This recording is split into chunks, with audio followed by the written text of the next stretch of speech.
अनुसूचित जाति अधिकार संरक्षण समिति के तत्वाधान में भारत रत्न संविधान निर्माता बाबा साहेब अम्बेडकर की पुण्यतिथि।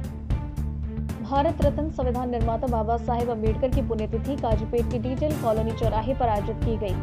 इस कार्यक्रम में अनुसूचित जाति अधिकार संरक्षण समिति के राष्ट्र सचिव पसुनूरी मनोहर ने भाग लिया और अम्बेडकर के चित्र पर मालार्पण कर उन्हें श्रद्धांजलि दी। पसुनूरी मनोहर ने कहा, बाबा अम्बेडकर महान व्यक्ति थे जो आज भारत के लोगों की भावनाओं को जानते थे और उन्होंने सभी बीसी, एससी, एसटी और अल्पसंख्यकों को समान अधिकार दिए। अम्बेडकर केवल अनुसूचित जाति के नेता नहीं, बाबा साहेब अम्बेडकर विश्व के आदर्श हैं। कुछ कट्टर ताकतें अम्बेडकर की सोच को जलाने की कोशिश कर रही है। सभी अम्बेडकर समर्थकों को इस बात पर ध्यान देना चाहिए। अम्बेडकर के विचार में संविधान की रक्षा का आह्वान किया गया है। इस कार्यक्रम में रामगिरी श्रीनिवास, देवैया, सुरेंद्र, रवि समोधर, समैया, शंकर, कोनरा तिरुपति, मोहन राव, अशोक और अन्य उन्होंने इसमें भाग लेने और अम्बेडकर की महत्वाकांक्षा को जारी रखने और अम्बेडकर के संविधान की रक्षा करने की कसम खाई। तेलंगाना, हनुमाकोंडा जिला, काजीपेट। नवभारत समाचार से सुदर्शन की रिपोर्ट। భారతదేశంలో ఉన్న అందరూ కులాలకు, మతస్థులకు, కార్మికులకు, కర్షకులకు, మహిళలకు తరతమ భేదాలు లేకుండా అందరికీ సమానమైన హక్కులను కల్పిస్తూ రాజ్యాంగంలో పొందుపరిచినారు.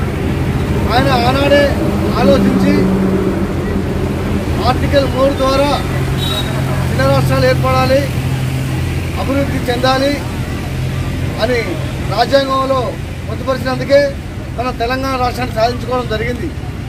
అదేవిధంగా రిజర్వేషన్ విధానానికి వచ్చిన మరి ఈనాడు అగ్రవర్ణాలకు కూడా బీసీ, ఎస్సీ, ఎస్టీ మైనార్టీలకే కాకుండా అగ్రవర్ణాల పేదలకు కూడా రిజర్వేషన్లు రాజ్యాంగంలో కల్పించిన మహానుభావుడు బాబాసాహెబ్ అంబేద్కర్. ఒక దళితులకే నాయకుడు కాదు, బీసీ, ఎస్సీ, ఎస్టీలకే కాకుండా భారతదేశ ప్రజలందరికీ, ప్రపంచ మేధావులందరికీ ఆయన అగ్రగణ్యుడు. ఆయన అందరి నాయకుడు. ఆయన ఒక్కరి నాయకుడు కాదు. భారత ప్రజలందరూ, ప్రపంచ ప్రజలందరూ ఈరోజు ఆయనను కొనియాడుతున్నారు. ఆ కొనియాడులో భాగమే ఈరోజు మనం కూడా ఆయనను గుర్తు చేసుకొని ఆయన రాజ్యాంగాన్ని రక్షించుకోవడానికి ముందుకు వెళ్ళాలి. కొన్ని మతోన్మాద శక్తులు రాజ్యాంగాన్ని రద్దు చేసి వారి యొక్క మేనిఫెస్టోను తీసుకురావడానికి ప్రయత్నం చేస్తున్నాయి. అంబేద్కర్ వాదులందరూ ఐక్యంగా ఉండి ముక్త కంఠంతో ఖండిస్తూ రాజ్యాంగ పరిరక్షణకు శపథం చేయాలని సందర్భంగా జై భీమ్, జై భారత్, జై భారత్.